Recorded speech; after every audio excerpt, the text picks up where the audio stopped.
100 victories in 100 battles is not the highest point of skill and success.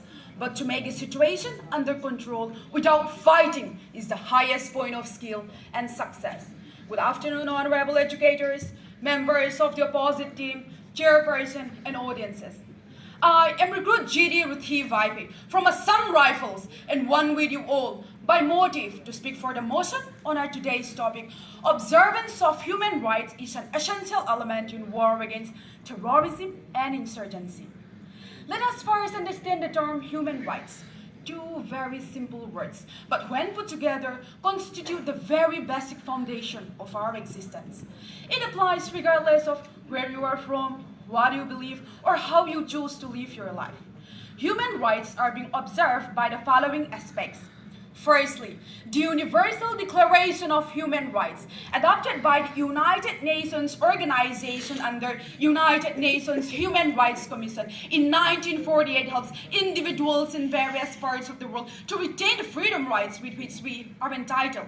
Secondly, in the national and state level, we have the National and State Human Rights Commission, along with the 6 fundamental rights, which is granted to us by the Constitution of India, from Article 21 to 35 in Part 3. Thirdly, in the district and grassroots levels, we have various philanthropic organizations, student unions, NGOs, and most importantly, human rights courts, which works for the speedy trial for arising any offenses for not maintaining human rights. And terrorism, taken out from the word terror, which means to bring extreme fear into the minds of the people.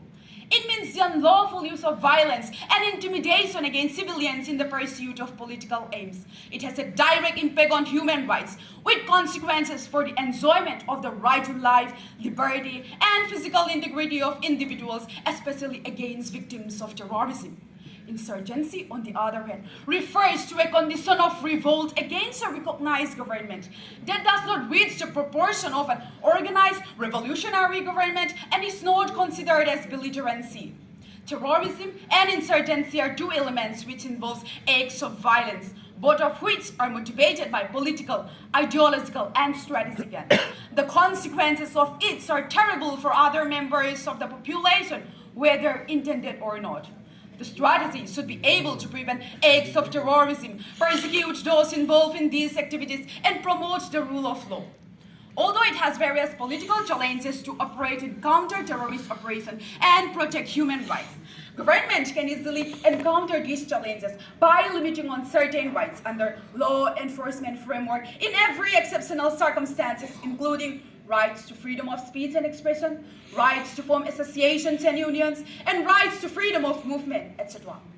India now ranks 13th in the Global Terrorism Index, showing a tremendous decline by climbing down the ladder by 5 steps, comparing to its 8th position in 2019, whereas Afghanistan occupies the 1st position, followed by countries like Burkina Faso, Somalia, and so on.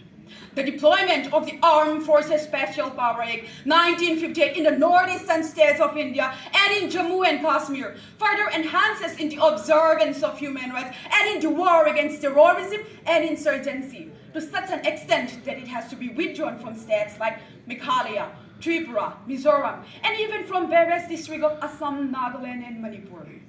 Strengthening international cooperation through exchange of information, implementation of advanced modern technologies like microchips, radars, drones, etc. further enhances in the observance of human rights and in the war against terrorism and insurgency, as it helps the armed and security forces to carry out operations to loot the terrorists from their hideouts and bring them into justice.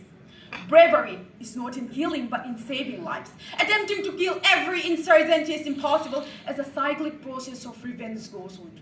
Remember, you can kill a person within a fraction of a second, but it takes lifetime, it takes ages to change his mindset and ideology.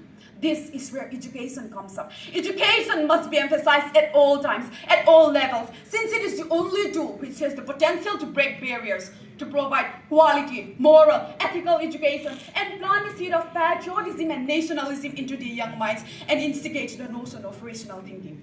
With the increase in the use of social media, enhancing democracy, and upholding the primacy of the rule of law, observance of human rights is indeed an essential element in the war against terrorism and insurgency.